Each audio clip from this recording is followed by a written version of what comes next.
Good evening, everybody. Welcome to Talking Town. We're back, Matt. It's a Tuesday night. It is. No game tonight, but we've got a big guest, haven't we? We have. You've delivered quickly, haven't you? You're quicker on the deliveries than Michael Holding ever was. It's unbelievable. Good little segue, that, because if you are watching now, stay with us, because after we've had the guest on, who we all know is Tristan Nydam, Talking Cricket is on at 8:45. So stay with us and talk a bit of cricket. But look, hopefully tonight we'll behave ourselves because we haven't got Martin. Martin's in the background producing, pressing the buttons, drawing with his little boys. So without further ado, sad news broke on Sunday. Tristan Nydam had to retire. Obviously, we all remember the bad ankle break at Notts County. So I thought I'd message Tristan, see if he fancies coming on and having a little chat. And he kindly agreed to come on to Talking Town. So welcome to Tristan Nydam to the platform. How you doing, Tristan? Welcome. Good, thanks, guys. How are you guys? We're good, thanks. Good.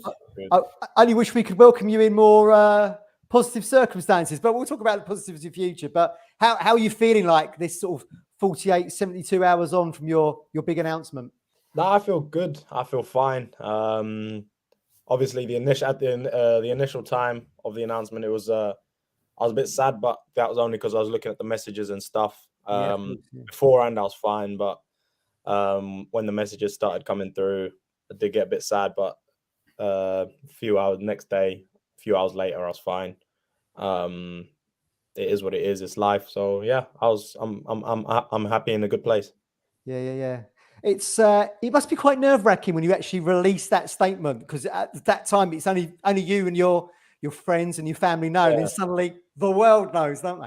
It goes it was, and I didn't know how to word it or how to put anything properly. So at the time it was like, how do I say it? What do I do?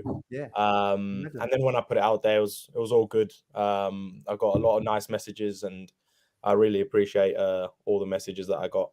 Yeah. How long have you known about? Because obviously you've done the injury at Notts County, didn't you, when Paul Lambert was manager? Yeah. And then you did get back and you played against MK, didn't you? Yeah. At Portman Road.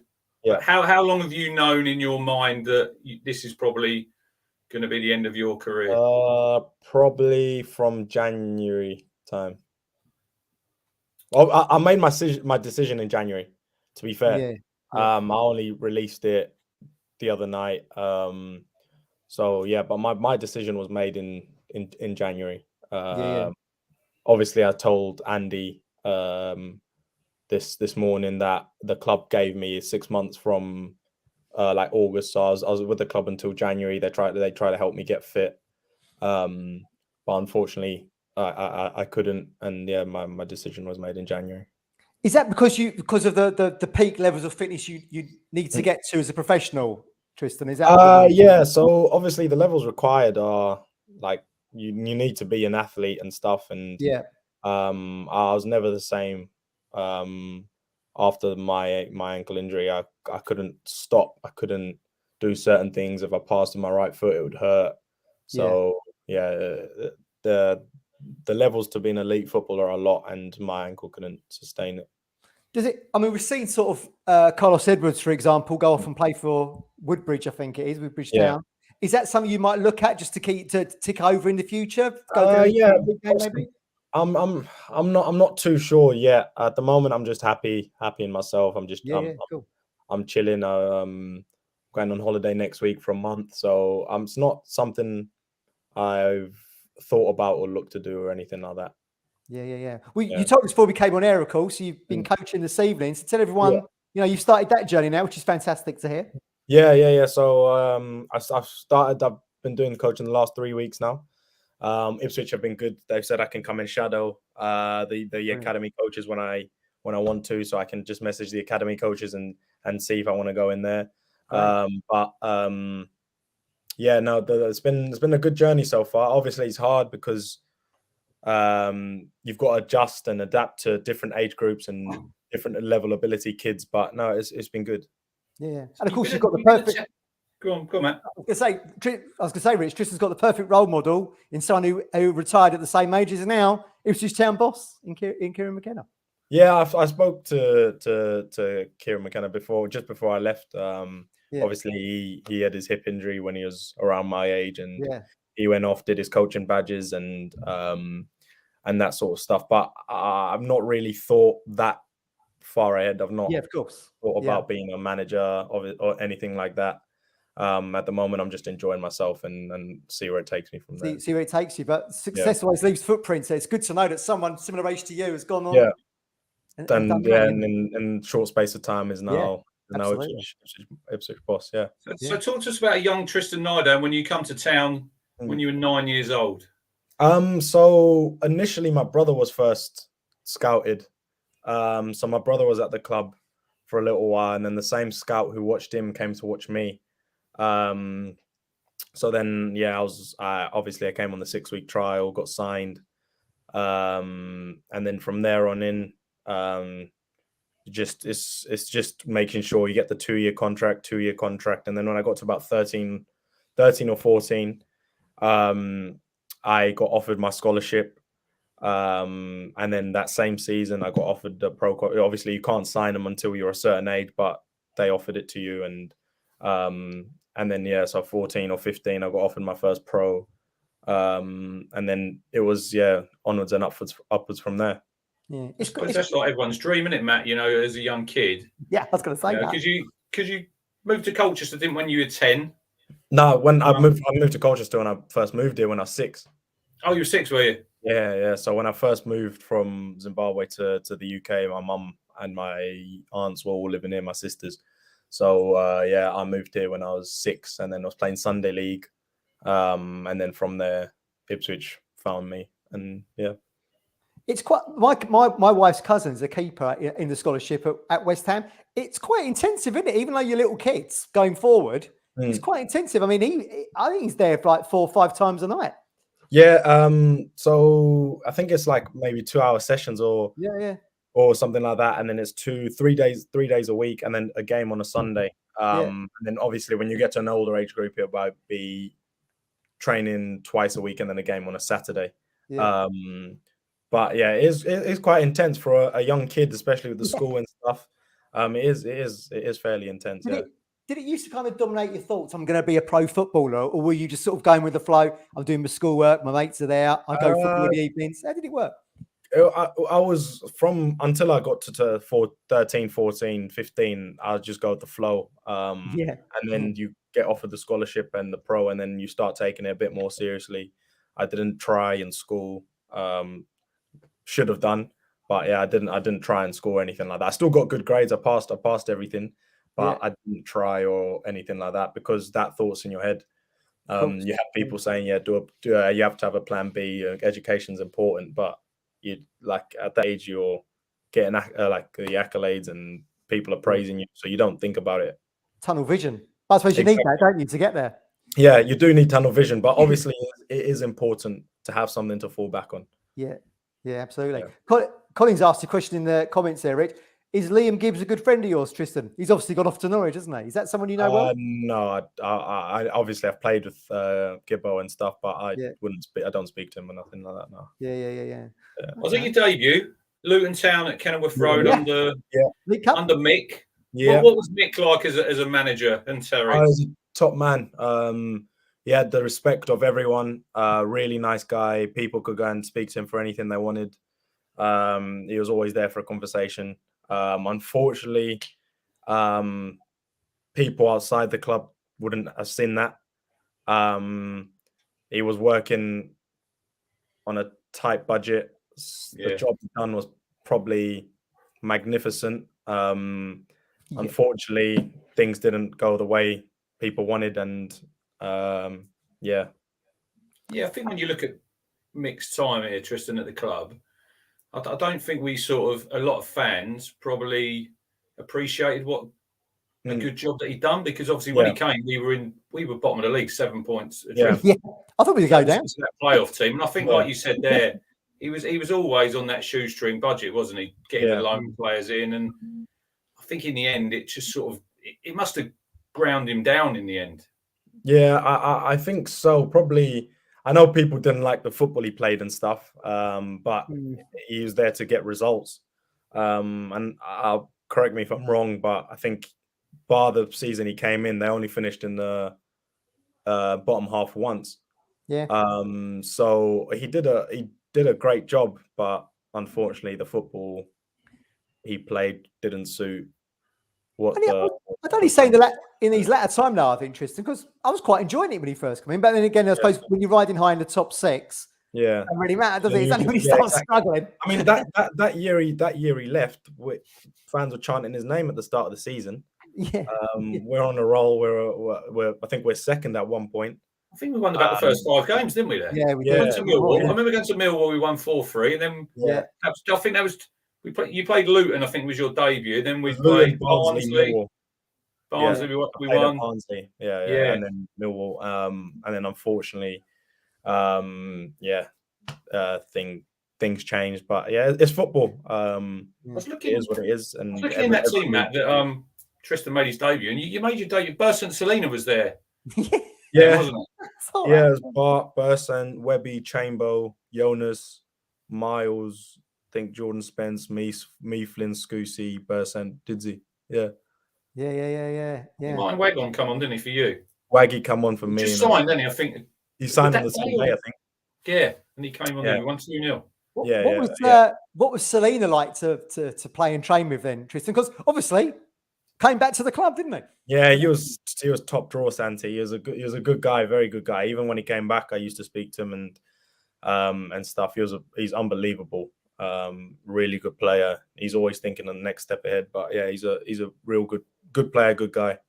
And where do you think his best position is? Because he's had a multitude of positions this year. What would you say? Probably 10. Yeah. Probably. Yeah. 10. Obviously, when he first came, he was playing left wing, but yeah, I think he prefers playing 10 as well. He scored some unbelievable goals that first season, didn't he? I think Do you remember the Leeds goal when he cut in from the left and? No, I don't remember that. There was about 25 at home. Yeah, home game. Yeah. Yeah. I think we beat him 1-0, didn't There were we? loads of like long range efforts, weren't there? QPR was another one. Scored a free kick at Burton away. Yeah. Free shirt in the crowd. Yeah. Knocked his shirt away. Well, that was when Mick was being a bit belligerent, wasn't he? And was sort of saying, because everyone was chanting him, probably Rich in the crowd was chanting for him to come. He was chanting him, because I remember I was there. And then Mick said, the more you chant, I won't bring him on, basically. He said that. He brought him on and he got the winner, didn't he? I mean, that's an interesting dynamic in it because, like, I guess he was kind of like a father figure, McCarthy, behind the scenes, Tristan.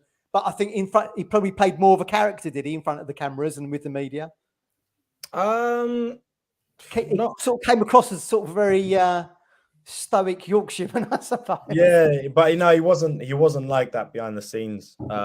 He was a real nice guy, very approachable behind the scenes. Yeah. Someone said to me that they'd been in the same dressing room as him and Keane, and said McCarthy was tougher in the dressing room when the chips were down than what the Keane was.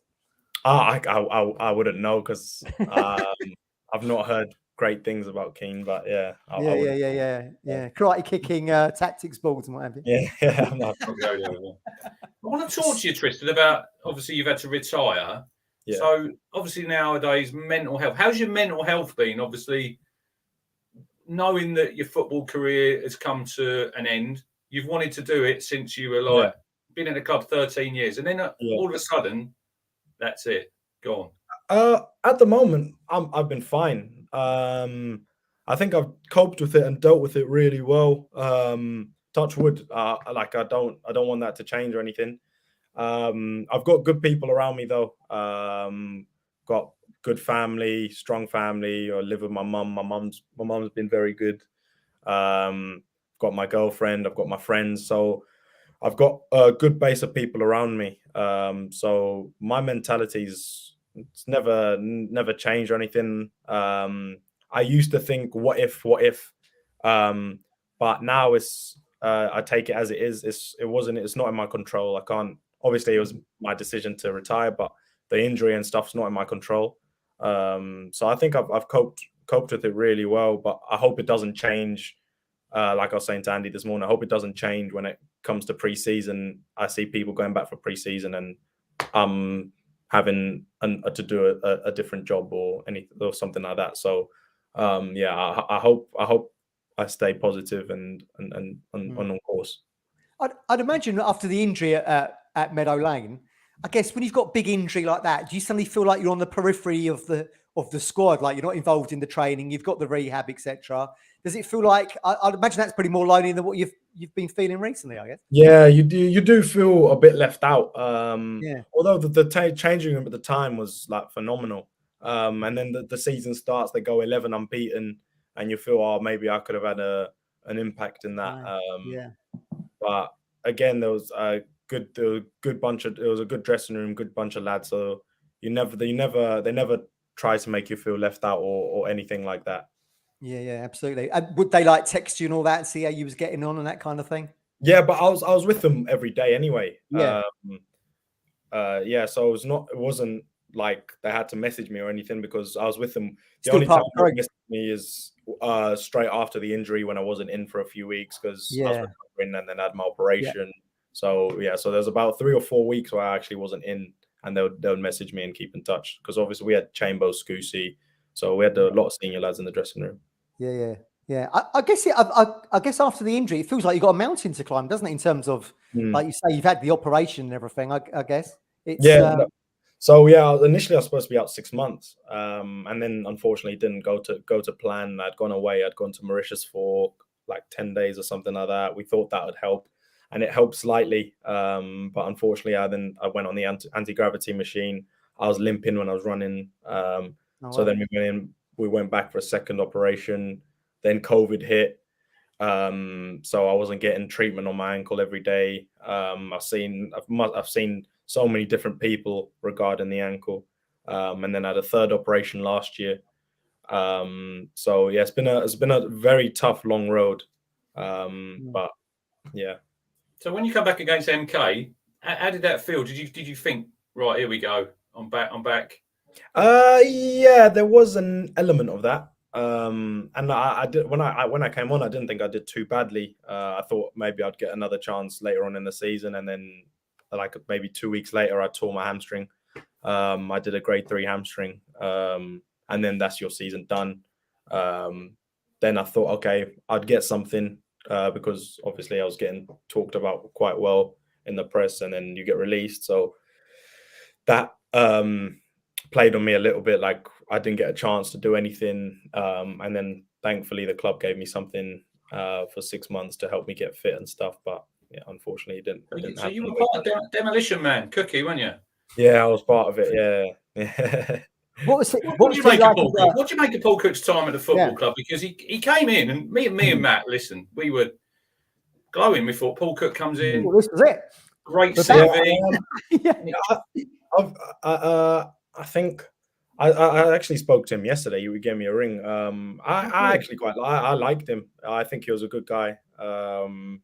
He would, I think he bought into me. Unfortunately, he didn't. Some of the lads didn't buy. Maybe he didn't think they bought into his way of playing, or maybe they thought he was a bit too harsh. So unfortunately, it didn't work out the way people wanted it to. But I liked him. Unfortunately, I got released and stuff, but that's football. You can't. Yeah, part of the game. Yeah, it's part of the game. You can't hold grudges over something like that. How does the dynamic change overnight, Tristan? Because suddenly, I get, for argument's sake, Paul Lambert's there, then Cook comes in, and is it like complete change overnight, or is it a gradual process? I mean, how does it sort of change culturally behind the scenes? To be honest, I don't know. I didn't really pay much attention to it because the lads stay the same. Yeah, of course. It's not like it's not like the lads' personalities change or anything like that. The lads stay the same. It's just the manager changes and the personality of the manager changes. Because so other than that, I didn't really pay attention to that. Did you? But before you did the injury, did you kind of think to yourself that season? Had you sort of plotted in your mind? These are the positions I could maybe make my own, if it be centre mid or left back or something like that. Well, I was playing left back the whole of pre-season. I was doing well, and then I was from what I've been told, I was probably going to start the first league game at left back, and then two, it was Notts County, then Cambridge, and it was a league game. I broke my leg at Notts County, so Yeah, I did think, this is my chance to play. But yeah, what can we do?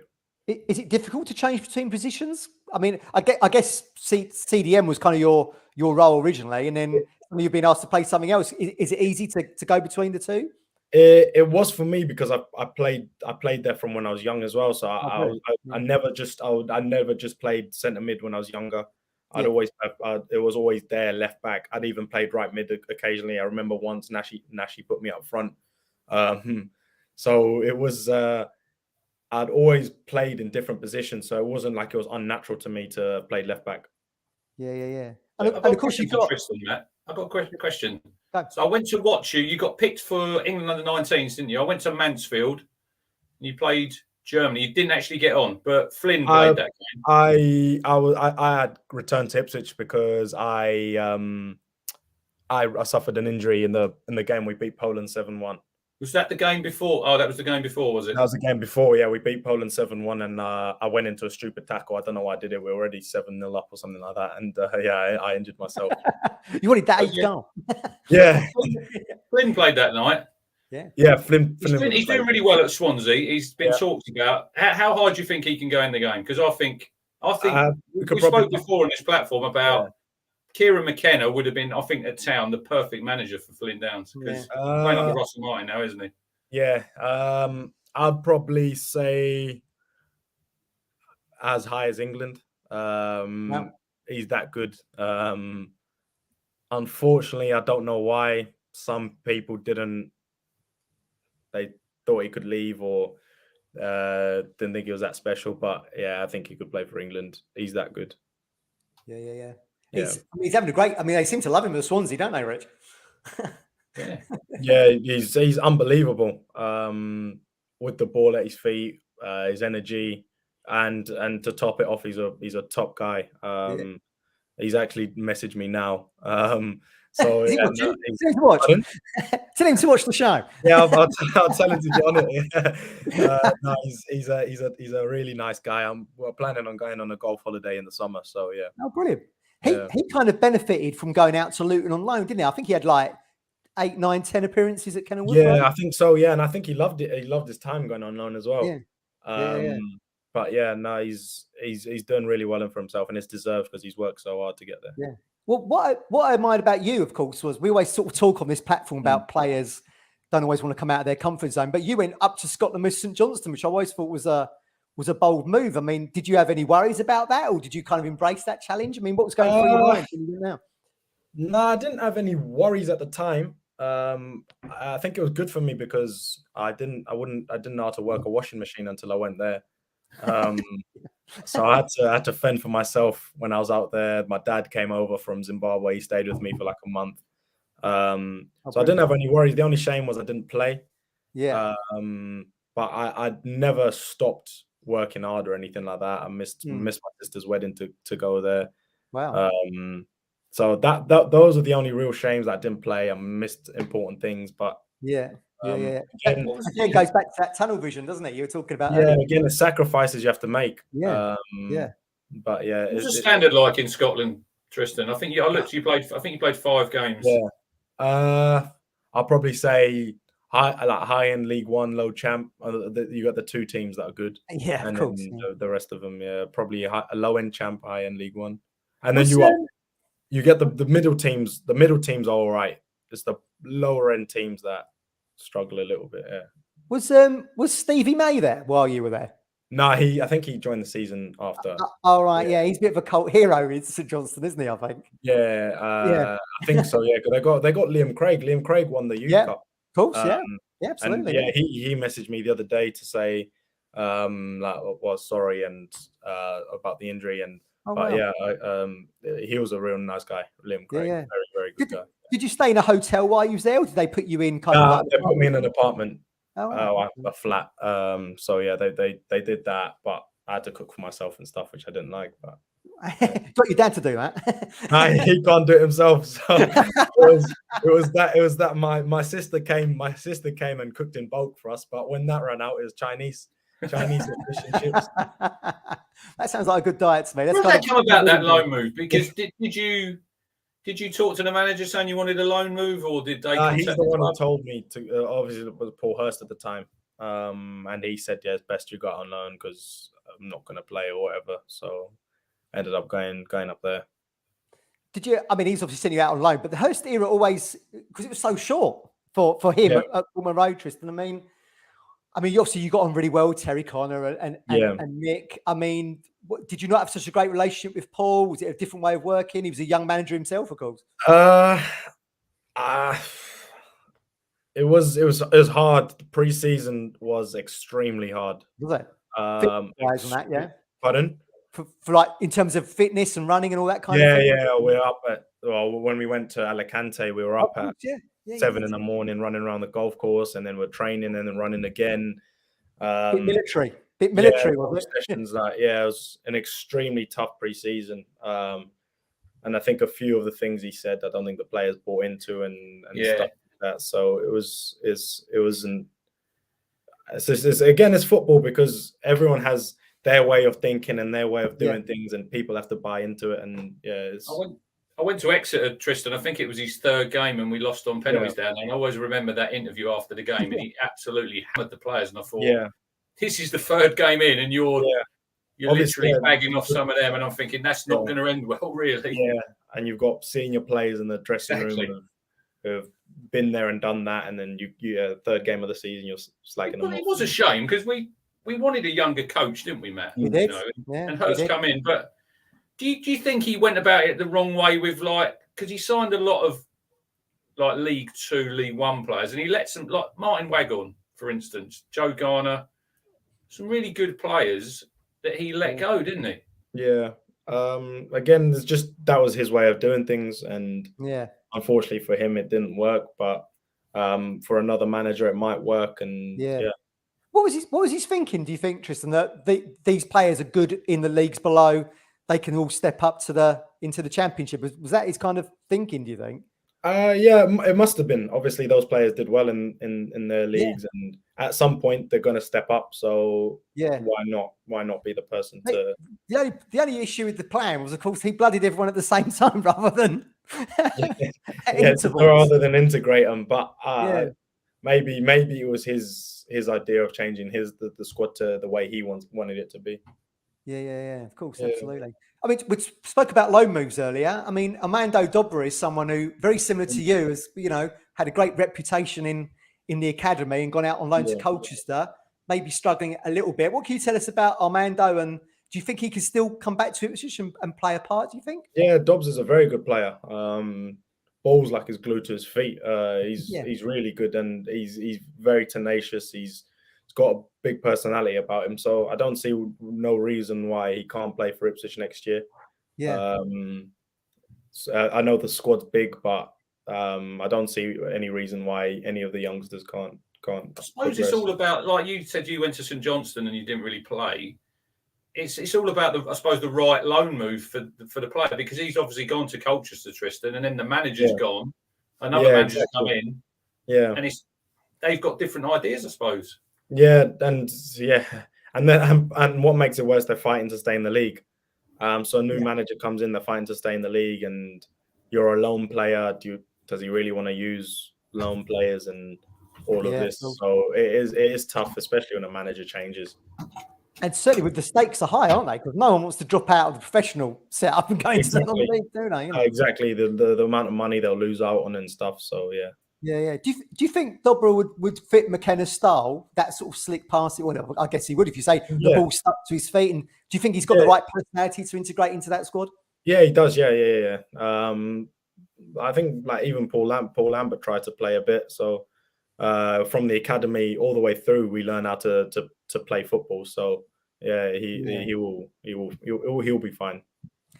You've all been a product, of course, of Brian Clew, haven't you? I mean, what can he's this name always gets pushed to the forefront when Ipswich need a new manager, because he comes in as the caretaker. But what kind of personality and character has he got? I mean, he's obviously a hugely influential figure for all these young lads like yourself to come through into the first team. I love Bright. He helped me a lot from my academy when he first, because obviously we had Sammy Morgan and then Bright came in, I think, when I was under 12s. So Bry was huge. Again, you look at all the players that have come through in recent years, and it's not by fluke that the academy are doing so well, or have done so well producing all these players. So Bry's been huge for a lot of people. I think not just players but coaches as well. Yeah, of course. How good was I was going to say, how good was that lad who went to? Well, he's obviously decent. The lad who went to Man City, Ben Knight. And did you ever? Played a few games with him. I used to, because he would play up. Yeah. He's 2 years below me. He was nice. He was very good. Yeah. Do you think he's someone who will? I mean, obviously he went for a fee, didn't he, to Manchester City, and his family got, they've got his, his brothers and sisters or wherever it was, got put into schools up there. Do you think that's someone he will benefit from that move? Do you think he can make the grade there? He went on loan to Crewe, didn't he, Rich? I seem to remember. He played at Town, didn't he? This season he came that's on. right. Of course he did. Yeah. It's difficult. You go to those clubs, and at Ipswich, you're the stand-up boy. Whereas I think if you go to those clubs, you're just like everyone's on a level playing field, and you can get lost in the pack a little bit, maybe. Exactly. He's a very good player. I think he's got good people around him as well. So there's no reason why he can't make it. I think he went on pre-season with them and stuff. Yeah. So. Actually, I think he came on in the Charity Shield, in the Community Shield. I think he did. Yeah. He's one of these ones you look at and think what might have been in an Ipswich shirt, but he. I suppose nowadays it's hard, isn't it, Tristan? Because if we have some decent academy lads, Charlie Brown's another one. They can get snapped up by like your Chelseas, your Man Cities, and we haven't really got any hold over them, have we? No, not anymore. No, yeah, if the big clubs come in for those boys, then it's hard to turn for any player. It's hard to turn a big club down. So it is very good. What can you tell us about Tyrese Simpson? Because obviously he's had a great season at Swindon. He's come back to Ipswich, and we won't go into the reasons why, contract issues and all that. But look, me and Richard got on record to say we didn't think he would be good enough to make the grade at Portman Road. We're hoping we're going to eat our words one day. God knows we've done it before, haven't we, Rich? But he looks like he's got a huge presence about himself. Yeah, he's very physical. He's done so well at Swindon. Yeah. So he's got a huge presence about him. He can bully anyone. I remember he used to give Totes a run for his money. So if you can give Totes a run for your money, then at 18, 19, then I think you can handle yourself fairly well. But he's got a big physical presence about him. Obviously, he's been scoring goals. So hopefully he gets his chance at Ipswich. Would you say he's like a hold up man, I suppose, to if you're playing three up top? To bring like your Salinas and Wes. I don't think he has to be just that though, because he's got a bit of pace about him as well. So he doesn't just have to be back to goal. He doesn't have to be a back to goal striker. No, he's benefited, Matt, from that loan signing. He's gone there. I was really disappointed, Tristan, when he come back, because I thought he would benefit just staying at Swindon. He'd have played another 20 games. He was scoring goals for fun, wasn't he? There, and he's come back, and he's just.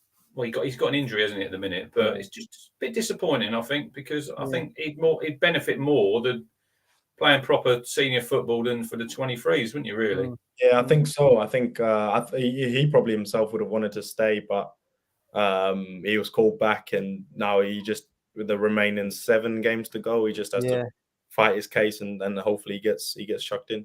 Is it a real big jump, do you think, Tristan, going from like scoring goals in League Two, top end of League Two, going to League One? We know it's a big jump from League One to the Championship, then on to the Premier League, of course, huge. But is it such a huge gap between League One and Two? I couldn't tell you. I've not experienced League Two. I don't watch it enough to say how big of a jump it is.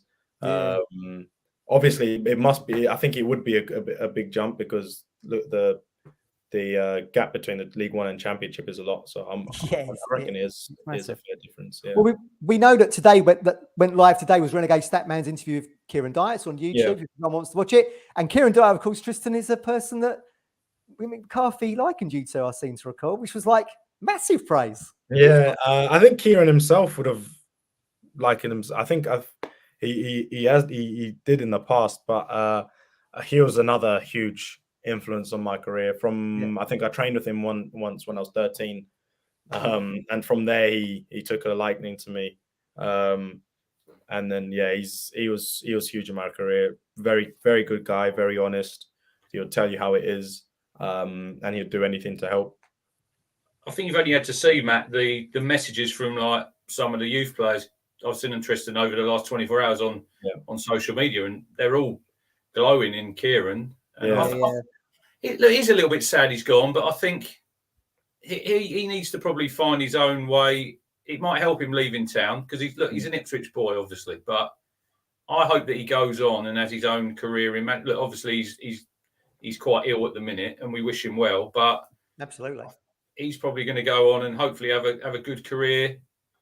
I think he will. Another football club.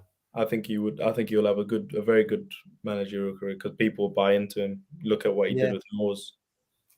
Yeah, absolutely. Yeah. I mean, Kieran's that guy. He's born in Ipswich, came through the academy, played for the club, big money move to Newcastle, played for England. I mean, I think that's why people hold him in such high esteem, isn't it, Rich, as supporters? Because then you start thinking he could be manager one day, and he's done the whole thing, hasn't he? Sticks all the boxes by then. But what about Cameron Humphreys? We've got a question here from Jason Clayton, because Kieran said today that Cameron Humphreys, he's the second best midfielder at Town behind Sam Morsey, which is quite high praise, I think. Yeah, no, it is. Cam's very, very good. Unfortunately, there's so many numbers at the club, and it's been hard for him to have his chance. But he's a very, very good player. Yeah. Is he a tenacious player like Morsey, Tristan? Is he a hard tackling player? Tell us a little bit about. No, he's. I wouldn't say so. He's very energetic. He's very neat and tidy. But he wouldn't throw himself into tackles or anything like that. He's very clever. He understands the game very well for a player who's only 17, 18. He's had a couple of first appearances, hasn't he, Tristan, already? He's played for he played the first already. Yeah. Do you think there's that pathway through from the academy, from the 23s to the first team? Because obviously, with the game changer coming in and all these new signings we made back in last summer, do you think there's that pathway through for the young players at Town? Because obviously, over the years, as fans, look, we love our own. We'll sing the songs, you know. Do you think there's that pathway still at Town? At the moment, no. But that's because there's so many players. But who knows what Kieran McKenna will do in the summer? If he gets rid of a few, then there might be. That was a good thing about when Flynn and I broke through. There was injuries and the squad wasn't huge. You look at the Crystal Palace game, 11 of us were average age of 22 or 23. And Girks probably took that number up because he was in his 30s. So there could be a pathway. It's just dependent on what happens in the summer. Because there was the pre-season game. I think, did you play in it when we played against West Ham? You yourself played, Flynn played, and Andre played, didn't they? And Wolfie. Yeah. And you all played really well then. Yeah. Andre Dazelle, I think he's a good player personally. A lot of Town fans, they don't rate him. I think he probably needed to move from Town because he's always in that shadow of his dad. Yeah. You know, but he's another one. I think he's now playing at QPR, Tristan. Good player. He's very, very, very good. Last season, he was probably top 3 best players at Ipswich. But again, I don't know why people didn't take to him. I don't know what it is. But because even Wolfie was getting slated and now Wolfie's getting plays. So football changes like that. Both Flynn and Andre have gone on to the championship. They're playing in the championship. And even still, I've seen comments saying, they're not good enough. They're not good enough. But hey, it's each of their own. Everyone has an opinion. But, You're obviously not surprised to see Wolfie suddenly blossom under, what was it, McGreal, and then under McKenna playing in that 3. I mean, what kind of character is he? I've always heard he's kind of a laid-back, chilled character. He's so laid back. He's not. There's not a care in the world with Wolfie. He's so laid back, and he's a top guy as well. Real nice fella. He's just very, very laid back. Hopefully, once we get to the championship at some point, Tristan, do you think he could be like maybe a future Ipswich captain, or certainly being that midfield? I'm not sure managers would see him as a captain just because of his character, just because of how laid back he is. But he could they used to banter him and Andre, who's Mr. Ipswich and stuff like that. But yeah, I think hopefully he ends up in the Championship or further with Ipswich. But I hope so. I can see him playing higher. Yeah. What about his hair? Do you give him some stick for that Barnet? Surely you have to. Nah, I haven't really seen him. Slim Shady. I haven't really seen him to give him a stick. Look, Tristan, we're going to let you go in a second. You've given us Yeah. enough of your time. Absolutely fine. I know you was Andy and the Kings of England today. Fantastic. Yeah. What was I want to ask you? Obviously, you went through the England youth setup, but had you made a full international appearance, would you have gone England or would you have gone like Macaulay Bonne and done Zimbabwe? Nah, if I was good enough, I'd have played for England. That's no disrespect to Zimbabwe because I love that. That's my home. But it's England, isn't it? I probably would never have played in the World Cup. I'd have highest would have played is AFCON. But I love my country, but I would have played for England. Okay, brilliant. Well, talking of England, just quickly, how do you think we're going to do in the World Cup? Oh, England? Yeah. They won't win it. That's for sure. No, it's gonna be tough, isn't it? Over there that time of year. I don't know. Maybe semis. Feels like quarters and semis, doesn't it? It seems. Yeah, they're definitely not winning it. I could eat my words, but I know they're definitely not. Yeah. Who'd you pick to win? Who'd you pick to win? France or one of the South American countries, just because of the heat. Yeah. I think that's going to have it's going to be a funny one, isn't it? At that time of year. Okay. Yeah. Winter World Cup, but we'll wait and see what happens. Well, Tristan, thanks for all your time. Thank you for having me. On behalf of everyone who tunes into Talking Town and watches and all Ipswich fans around the globe, wish you every success in your coaching career and hopefully maybe you'll come back as a Ipswich manager one day. Who knows? We'll see. Thank you very much. Thank you for having Tristan, me. thanks so much. Perfect. We're on a journey, looking back on the things that we've taken for granted, but feels like we're